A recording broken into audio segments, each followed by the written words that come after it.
کتاب یک رکن مهم تمدن بشری و جزء جداناپذیر زندگی انسان است. از اینجاست که مردم عالم با عرض احترام به گنجینه معنوی نیاگان کتاب‌ها را در خزینه‌های ملی خویش نگهداری می‌کنند تا اینکه نسل‌های امروزه و آینده از آن برای رشد و کمالات معنوی خود استفاده برند و بیهوده نیست که کتابخانه‌های بزرگ و نامدار عالم باعث افتخار تمام انسانیت به شمار می‌روند. شیخ مصلح الدین سعدی شیرازی می‌فرماید که 100 خانه کتاب داری و نیست بیاد، باید که کتاب خانه در سینه بود. یعنی کتاب خواندن طوری باید باشد که از اون کتاب بهره گرفت و اطلاعات علمی یا که اون دستاوردی که در اون کتاب است اون رو در خاطر در سینه جای داد. این است بهترین طرز مطالعه کتاب که از اجدادمون به ما باقی مانده است. و خاصه برای تاجیکان که یک قوم صاحب کتاب است و قومی است که میتوان گفت که نخستین کتاب‌هایی که در تاریخ بشر وجود داشتند در پیدایش اونها تاجیکان سهم داشتند. همه ساله روز 4 سپتامبر روز کتاب اعلان کرده شده است که در تمام جمهوری جشن گرفته می شود، از آن جمله در کتابخانه ملی تاجیکستان و همه روزه در روز 4 سپتامبر چهاربینی‌ها و کنفرانس‌ها گذرانده می شود در کتابخانه ملی و درهای باز نیست. اعلان کرده شده است که می توانند در و دیدن کنند در همه قشر جامعیت می توانند در کتابخانه ملی دیدن کنند، سیاحت کنند و یک چیزی است که در نزد شعبه خدمت رسانی به مشتریان کتابخانه ملی تاجیکستان 4 تالار فعالیت میکند که از آن جمله تالار عمومی، تالار فروغ صوبی دانایی، تالار طب طبیعت شناسی و تالار حقوق و فلسفه که در 6 ماهی همین سال سپری شده 43932 خواننده تشریف آورده است. اکنون می‌خواهیم در بخش مطالعه کتاب‌های مطالعه شونده و انتخاب کتاب و طرز درست کتابخوانی چند سخن گفته باشیم. در بسیار حالت‌ها خصلت و معرفت خیلی کوسته مورد است، یعنی اکثر وقت با عقیده آنکه حالا وقت است، حالا خواندن فراهم می‌آید، حالا جوانم و یا حالا نه به 15 یا 20 در آمدم. در این جبهه دانشجویان و عموما افراد به این عقیده خیلی اشتباه میکنند. به عقیده بعضی‌ها گویا حالا زود است، نه زود نیست. محض حالا صبوری کردن و یا به تقدیر موافق بودن خطا خواهد بود. در شرایط خیلی خوب و شرایطی که از جانب حکومت مملکت برای جوانان و عموما علم آموزان فراهم آمده است، خوب باید استفاده برد. در این زمینه شاهد هستیم که طول سالهای اخیر با وجود آمدن مکتب‌های عالی و حتی کتابخانه ملی با حشمت و دارنده فاند بایوغنی که نظیرش در آسیا نیست برای ما ساخته شده است. تنها از ما خواندن، جستجو و معرفت شوی جدی تقاضا می شود و بس. کتاب بهترین گنجینه هستی، کتاب دوست، همدم، رفیق، آشنایی که یگان وقت ترکتان نمیکند و یگان وقت شما را تنها نمیگذارد و کتاب گنج است که در آن همه معنی های درک زندگی نهفته است. حکمت است که از آن همگان بهره میگیرند و تمام کمبودی های خودشان را اصلاح میکنند. کتاب یک چیزی هست که با واسطه آن میتوانیم به تمام تاریخ گذشته خودمون آشنا شویم، نظر اندازیم و با تمام آثار دیوان جهانی شناس شویم و محض آزمون جمهوریوی فروغ صبح دانایی کتاب است باعث گردید که من از آثار تمام دیوان جهان از نزدیک آشنایی پیدا کنم، به آنها دل بندم، دوست دارم و کتاب به من داشتن تمام خصلت‌های نیک انسانی را آموزاند. برای روشن ساختن حیات آینده من کمک رسانیده ایستاده است. در رابطه با موضوع بیدار نمودن شوق کتاب و کتابخوانی در نهاد نسل نورس و عموما فرزند میتوان گفت که یگانه محیط و اولین محیطی که این شوق کتابخوانی را در نهاد فرزند بیدار میکند این عائله است. یکی از نقش اساسی را در این جاده عائله میبازد. عائله‌ای که محض پدر و مادر اگر کتابخوان باشند، نفران کلانسال همون عائله اگر کتابخوان باشند، فرزندان آن خانه البته که رو به کتاب و کتابخوانی میارند، زیرا نسل کلانسال خانواده در نزد فرزندان و نفران خردسال همچون یک آینه هستند که هر چیزی که کودک از نفر کلانسال بیند پیروی میکند.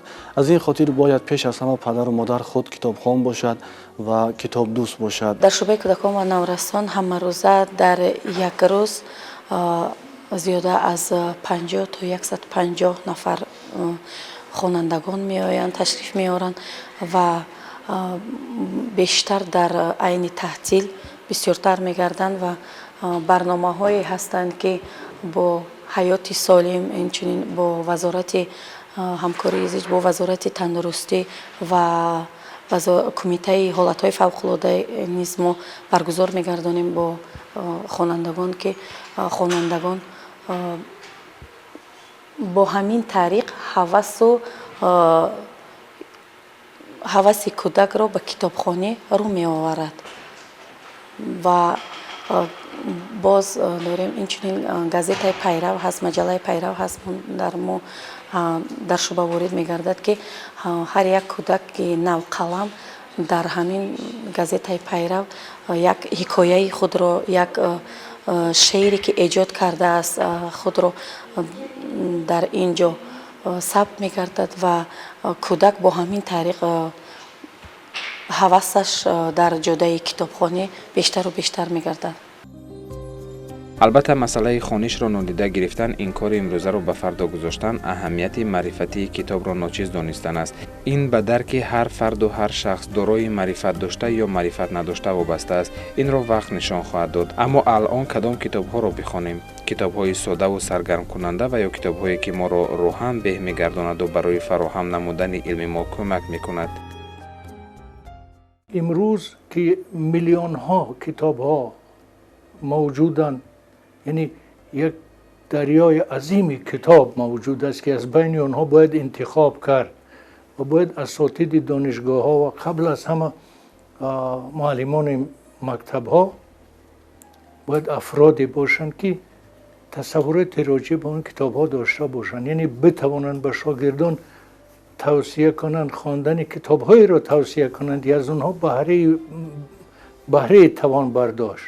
یعنی فرض کنیم از ادبیات روس تولستوی و داستایوفسکی و چیخوف و تورگنوف اینا و از اینا هم همش نه بهترین آثارشون، فرض کنیم از تولستوی جنگ و صلح و آنا کارینینا و احیا، اینو از تورگنیف هم همین، یعنی آشیانه دوریان ها و رودین و از چیخوف همون قصه و داستان های حکایه های خیلی معروفی که در تمام جهان معروفیت دارن و از ادبیات کلاسیک فرانسوز بالزاک، گیدی موپاسان، از این مثل اینها ویکتور گیوگو، پراسپر میریمی، یکی از اساتید معروف ژانر نویل در ادبیات غرب. از کن در طولاری ما اصلا طوری عمومی هسته، طولاری عمومی که هست اگر بیشتر قریب که تمام نمودی کتاب رو درخواست میکنن. البته که هست همجا دانشجوها میبیان از هر گونه انسان های کار گونه کسب گوناگون میبیان.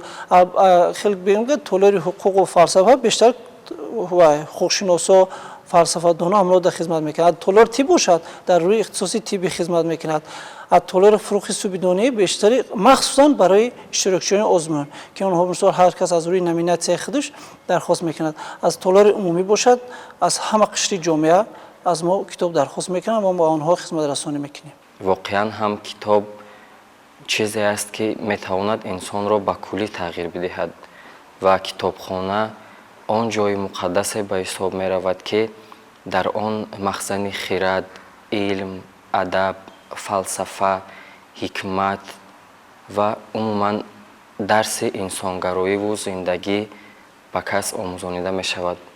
چون من اشتراکچی آزمون از روی نامیناسیای خواندن و از یاد کردن آثار ادیبان کلاسیک فارس و تاجیک هستم، بیشتر کوشش به خرج میدهم از آن کتاب ها، از آن ادبیات ها، از آن اشعار های استفاده ببرم که بیشتر ژانر فلسفی داشته باشند، بیشتر در ادب، بیشتر در عشق پاک انسانی، از ادب، از سخنوری، از راه درست زندگی، فلسفه حیات، فلسفه زندگی گفته شده باشند.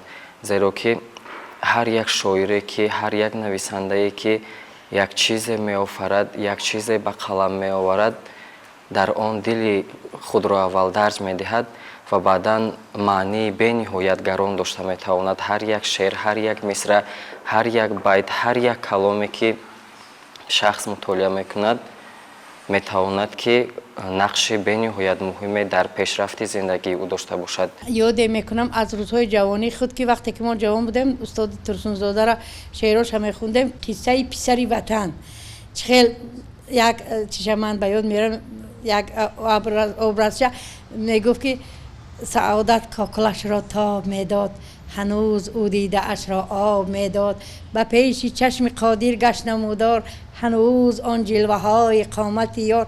мадам эй субҳи содиқ, кош қозӣ мешудӣ боре ки мебурдӣ бори гарони ишқро бо ин сабукборӣ.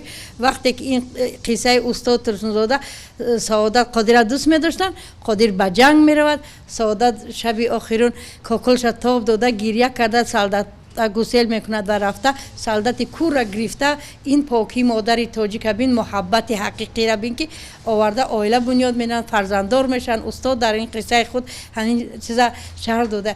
ман чӣ мехоҳам? ман мехоҳам ки тамоми модари тоҷик босавод бошад, бо фарҳанг, чунки сарчашмаи ҳамаи илму донишу маърифат ин аз модар, аз хона, аз аллоҳҳои модар сар мешавад. ихтисос додани як гӯшаи аз хона барои ҷамъоварии китоб ва як китобхонаи шахсӣ ташкил кардан дар хона, ин низ як роҳи ҷалби кӯдак ба китобу китобхонӣ мебошад ва бештари нафарон сай мекунанд фарзандони худро ба тафриҳгоҳҳо баранд, ба тамошо баранд, ба бозор мебаранд, ба дигар ҷойҳо. албатта ин ҳам дар навбати худ яке аз масъулиятҳои падару модар аст. хуб аст ки ба боғҳои фароғатӣ раванд, вале камтар мушоҳида мекунем ки падару модар фарзанди худро ба мағозаи китобфурӯшӣ барад. зеро ана ҳамин чиз як мушкилоти асосӣ ба ҳисоб меравад. пас хуб мешавад ки падару модар фарзанди худро ба китобфурӯшӣ, мағозаи китобфурӯшӣ барад ва имконият диҳад ки фарзанд худ китобро интихоб намояд ва дар ин ҷода дар интихоби китоб барои фарзандаш кӯмак намояд. дар ин масъала тарзи хониши абуалӣ ибни сино барои мо намунаи ибрат буда метавонад. сино қариб тамоми илмҳои аз худ намудаи хешро мустақилона аз худ намудааст ва таъкиди бисёре аз мунаққидон дар хусуси китобхонӣ ё мутолиаи ҳамеша рабт мегирад ба ӯ. абуалӣ ибни сино умре ба худомӯзӣ машғул буд. бо воситаи мутолиаи китобҳо илми тибро мустақилона аз бар намуда яке аз барҷастатарин донишмандони ин соҳа гардид, чуноне ки баъдҳо бо ифтихор ёдоварӣ карданд. ӯ ягон лаҳзаи ҷавониашро бекитоб нагузаронидааст. ороми барои ӯ хос набуд. хотираи бемислу монанди ӯ миқдори бешумори маълумотҳоро абадӣ дар худ нигоҳ медошт. ҳангоме ки сину соли сино ба ҷое расида буд, дар андак вақт онҳоро ба ёд меовард. سنت کتابخوانی و کتابداری در مردم ما یک سنتی است که توسط آن قوم تاجیک از لحاظ گویا که اندیشه جهانگیر شده است. شیخ الرئیس ابوعلی ابن سینا را ببینید وقتی که یعنی بهترین دوران عمر، بهترین دوران دانش اندوزی خود را در کتابخانه بخارا شروع کرده بود. البته تا اون زمان استادان خیلی معروفی داشت و پدرش که از اهل باطن بود با علم خیلی رغبت زیادی داشت و به اساتید خوب با او تدریس کرده بودند.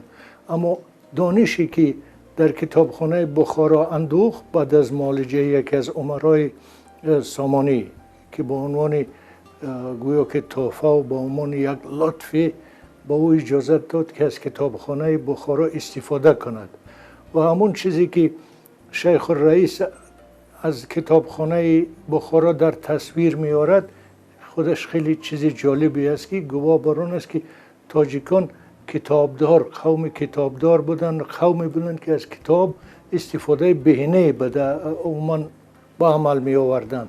انسانی که کتاب نمیخواند تنها یک حیات مقرره خودش رو دارد، ولی نفری که کتاب میخواند در جریان کتابخوانی میتواند با هزارها هزار حیات قهرمانها عمر آنها رو با برابر آنها سر گذراند و آنها با تمام روز و نیاز حیات آشنایی پیدا کند. در وقت شادی قهرمان ها دیده بسیارتر شادی کند و در وقت غمگینی از آنها دیده بیشتر غمگین شود. برای وقتی که در جریان کتابخوانی اگر قهرمانی دوست داشته خودتان بمیرد آنچنان غمگین میشوید که رنگی مثل که یگان نزدیک خودتان را از دست داده باشید. هر یک فعالیت انسانی باید معیار داشته باشد. مثلا چقدر خوراک خورد، چقدر باید خواب رفت، ساعت معین و همین علم و دانش هم به خود معیار دارد. هر چیزی که از معیار زیاده شد البته به مقصد موافق نیست. و در مورد چند ساعت در یک روز باید کتاب خواند، من فکر میکنم که 2 یا 3 ساعت در یک روز برای مطالعه کتابی، البته بر علاوه اون وظیفه هایی که دانشجو دارد، بغیر از آنه که و درس میخواند و وظیفه هایی که از جانب استادان پیشنهاد میگردد اون را اجرا میکند، فکر میکنم که معین نمودن 2 یا 3 ساعت برای مطالعه کتاب های علمی و بدیعی خیلی مفید است. در یک روز راستی تقریبا 3-4 ساعت کتاب میخونم و بیشتر وقت خود را حالا در تکرار کردن غزل، ربایی، دیگر نوعهای شعری، قصیده، مخمس، مسمس، ترجیباً و دیگر همون ادبیات هایی که از یاد کردم برای فراموش نشدن، چون تکرار مادر دانش است میگویند، بیشتر وقت خود را برای تکرار کردن آنها صرف کردم. اساسا من شبانه میخونم. وقت شب خواندن کتاب در شب تمام احساس دیگر دارد. خودتان آرام هستید، یگان کس خلل نمیرساند و تمام فکر و یادتان به کتاب وارد میشود و دیگر یگان چشم را تشویش نمیدهد. من کوشش میکنم که هر اون چیزی که در کتاب نوشته است، هر کلمه برای خودم یگانچه گیرم از همین کتاب و برای همین وقت میکوبم که آرامتر باشد و تمام معنی همین کتاب رو درک کرده باشم. بابت خاموشانه یا بلند خواندن کتاب، یک گروه تحقیقاتچیان به آن عقیده‌اند که با اصول خاموشانه خواندن خود را عادت کنانیدن لازم است. آنها چنین می‌شمارند که در وقت خاموشانه خواندن مواد را زودتر فهمیدن و چقورتر فکر کردن برآمدن ممکن است و عقیده هم هست که برای خواندن نه تنها به ملاحظه کشیدن لازم می‌آید، بلکه آن را در خاطر یا حافظه نگاه داشتن ضرور می‌آید. از این رو لازم است که خصوصیت‌های حافظه یعنی خاطره نیز در این حالت به نظر گرفته شود. برای فهمیش عمیق و درک مطلب پیشنهاد می‌گردد که در وقت خواندن درست محاکمه و فکر کردن پیش می‌آید. پیش از همه کلمه، اصطلاح و عباره‌های مشکل را فهمیده گرفتن ضرور است. باید به خوانندگان توصیه داد که چی بخوانند و حتما هر یک تاجیک باید پره هم که نباشد پره‌ای از شاهنامه خوانده باشد و گلستان سعدی و بوستان سعدی را خوانده باشد. به اینا نمیشد گفت که یک نفر شخص متمدنی هست. یعنی همه اینها یک روش میخواد، یک استاد میخواد که بتواند به جوانان ما در دوران معاصر برای راه یافتن در همین جهان اطلاعات راهنمون شود. از آن جمله حس زیبایی دوستی آنها را تشکل دهد و از آن جمله آنها را از این طریق، از طریق خواندن کتاب آنها را به سمتی روانه سازد که بشود گفت که اون سمت در دوران معاصر ثمر خوبی به بار خواهد داشت. استاد عبدالرؤوف مرادی میگد که کلی اشیا میشود آخر خراب، تو فقط جاوید میمانی کتاب. در وقت کودکی هم تمام اشعار ترسونزاده از یاد کرده بودم و حاضر هم قسمت زیادی همون داستاناش و شعرهای استاد ترسونزاده در یادم هست و از یک حافظ شیرازی 42 غزل از یاد میدونستم. البته بعد تکرار کردن شاید بسیار غزل ها با یادم بیاد. خوانندگان مخصوصا نسل جوان روی به کتابخوانی آورند، برای اینکه مردم تاجیک از قدیم الایام کتابخوان و کتاب دوست و کتابدار بود و این حتی مادران برای که طفلان خود را از بلاها ایمن نگاه دارند در زیر بالین کودکشان کتاب میگذاشتند و کتاب از همه چیز مقدس، سرچشمه دانش، اساس فروغ صبح دانایی و منبع دانش است. سواد آدم از روی کتاب است، نهاد عالم از روی کتاب است. کتاب آیات معراجی سخن شد، سخنگو و سخن را چون وطن شد. ҳидоят ва фармони бевоситаи асосгузори сулҳу ваҳдати миллӣ пешвои миллат муҳтарам эмомалӣ раҳмон баргузор гардид, як таҳаввулоти ҷиддии илмиву зеҳнӣ дар байни қишрҳои гуногуни ҷомеаи Тоҷикистон ба вуҷуд овард ва таъсири ҳамин озмунро мо аллакай ҳис кардем.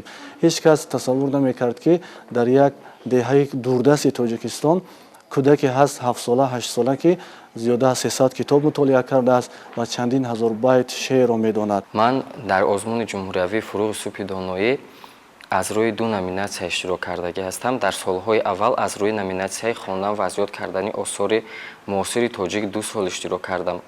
вақте ки ҳам шояд ягон мушкилиҳо буд, шояд дарсҳои мактаб мушкилӣ мекард ё ин ки ягон мушкилии дигар буд, натавонистам ки ҳамон бештар китобхонам ё ин ки ҳамон захираи маънавии хешро ғанӣ созам.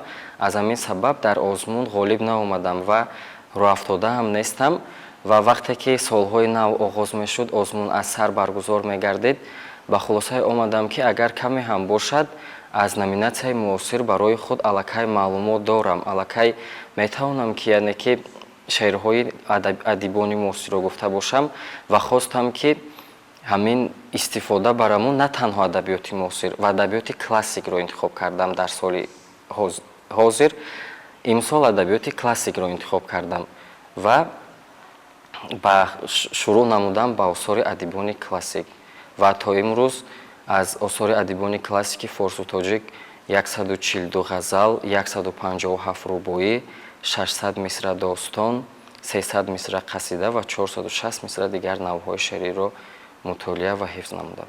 аз муосир 120 ғазал, 140 рубоӣ. бояд як шахсиятҳои андешаманд бояд ба вуҷуд биёянд, ташаккул биёбанд, яъне шахсиятҳое ки андешаи мустақилу фардии худашонро доранд нисбат ба ин ё асар. бояд дуруст таҳлил кунад, дуруст бифаҳмад ки муаллиф чиро дар назар дошт ва ба чӣ мақсад, ба чӣ ҳадафаш ноил шуд ва ӯ дар навбати худ нисбат ба ҳамон асари хондашуда нисбат ба орзу нияту омоли муаллиф чӣ андеша дорад. яъне ҳосил шудани андеша бояд дар ниҳояти ҳадафи ҳамин озмун бошад. маълум гардид ки озмун шавқу завқи мардумро нисбат ба адабиёти бадеӣ чӣ осори манзуму чӣ мансур бедор кардааст. аз шеърҳои хондагиатон як ғазал аз устод айнӣ қироат кунед. мухаммаси устод айнӣ балоҳутӣ. аз он рӯзе ки бурдасти зимо дил, нашуд аз илтифотат як адо дил. ба сад ғам гарчи гардидошно дил, нашуд як лаҳза аз ёдат ҷудо дил. зиҳи дил, офарин дил, марҳабо дил. дилам рафту зи пай сабру қарорам, кунун дар фикри дил ҷон месупорам. напурседам зи дин чун аст корам, зи дасташ як дам осоиш надорам. намедонам чӣ бояд кард бо дил, чӣ гӯям дил ба ман охир чиҳо кард. маро дар орзуи худ фидо кард, зи савдояш маро дил дар бало кард. ба чашмонаш маро дил мубтало кард. тӯли 4 соле ки озмуни фурӯғи субҳи доноӣ фаъолият мекунад, аз ҳамон рӯзи якуме ки китоб ва озмуни фурӯғи субҳи доноӣ фаъолиятро сар кард ва дар назди шӯъбаи хизматрасонӣ ба муштариёни китобхонаи миллии Тоҷикистон толори фурӯғи субҳи доноӣ низ фаъолият мекунад ва кушода шуда ба хонандагон хизмат мерасонад. аз рӯи 4 номинатсия мо китобҳоро ба намоиш гузоштагӣ ҳастем, яъне ки гӯша кардагӣ ҳастем. аз рӯи баъд бо номинатсияи панҷум ки ворид карда шуд аз низомномаи озмуни фурӯғи субҳи доноӣ низ ишам ворид кардем. 5 номинатсия: номинатсияи классик, номинатсияи муосир, кӯдакон ва наврасон, шоирӣ ва адабиётҳои ҷаҳон ки онҳо ҳама рӯза хонандагон ба хизмат мерасонанд. ба мисол ҳамин дар тӯли 60 рӯзи таътил қариб ки аз хонанда холӣ набуд. толори фурӯғи субҳи доноӣ наврасон ҳама рӯза меомаданд, китобҳоро дархост мекарданд, мехонданд و البته این یک خوب است که آنها با دوره تعطیل از کارهای بیهوده، از هر کارهایی که مثلا و در کوچه ها بیهوده نمیگشتن و اومده در کتابخانه ملی کتاب می‌آموختن و البته تکمیل دانش خود را تکمیل می‌دادند، سخندان و سخنور می‌شدند یا که مثلا فوند لغوی خود را زیاده می‌گرداندند. و تاثیر آزمون فروغ صبح دانایی در مورد زیاد شدن خوانندگان کتابخانه ملی تاجیکستان خیلی زیاد است، خیلی تاثیر عمیق رسانیده است که ما طوری که معلوم است در کتابخانه ملی تاجیکستان تالار مخصوصی فروغ صبح دانایی تشکیل گردیده است که در آن تمام کتاب‌هایی که وابسته به نومیناسی‌های آزمون توصیه شدند طبق نظامنامه ما آنها را به نمایش گذاشته ایم و خوانندگان هر روز آمده از آن استفاده می‌نمایند. امروزها نوابسته از آنه که آزمون در 5 номинация برگزار می‌گردد، چه номинация بچگانه باشد، کلاسیک باشد، معاصر باشد، جهان باشد یا اینکه شاعری، هر یک انامین номинациهایی که هستند از یکدیگر فرق میکنند. وقتی که ما اگر ادبیات بچگانه را انتخاب کرده باشیم، همین به دنیای زیبا، به دنیای خیالی، به دنیای افسانوی و همین دنیای زیبای کودکان وارد میگردیم. وقتی که номинация کلاسیک را انتخاب نماییم، ما به دنیای علم، به دنیای ادب، به دنیای حکمت، به دنیای فلسفه، خلاص اگر ادبیات معاصر رو انتخاب نموده باشیم، بیشتر وقتی که ما با ادبیات ها با همون شعر و نثری هایی که ما شناس میشویم، بیشتر حس خودشناسی، حس وطن دوستی، حس خویشتن شناسی و افتخار از وطن و وطنداری و زبان و فرهنگ و هستی ملت خویش افتخار می نماییم.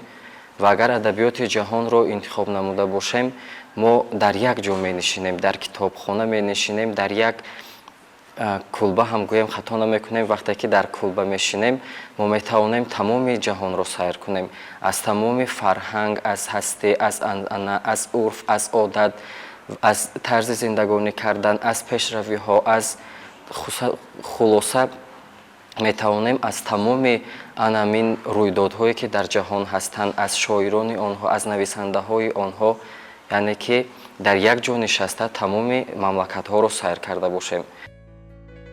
همین طریق گفته می توانیم که خواننده حقیقی دوستدار کتاب است. میل خواندن همیشه او را به سوی دکان و یا کتابخانه می کشد. اشخاصی هستند که بعد خواندن چند کتاب و یا حتی بعد خواندن یک اثر خوب به خواندن مهر می بندند.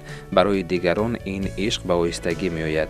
برای خواننده حقیقی گشتن آنها یگان موقع مهم، بی‌وفایی یا غم، حوادث دیگر جدی باعث می شود و این طایفه آدمان به کتاب رو می آورند. کتاب ها هم به مثل یاری با وفا هم صحبت برنج به یاری آنها می شتابند. رفته رفته لذت کتاب برای آنها به مثل خود حیات شیرین شده، آنها را شدیداً به آغوش می گیرد.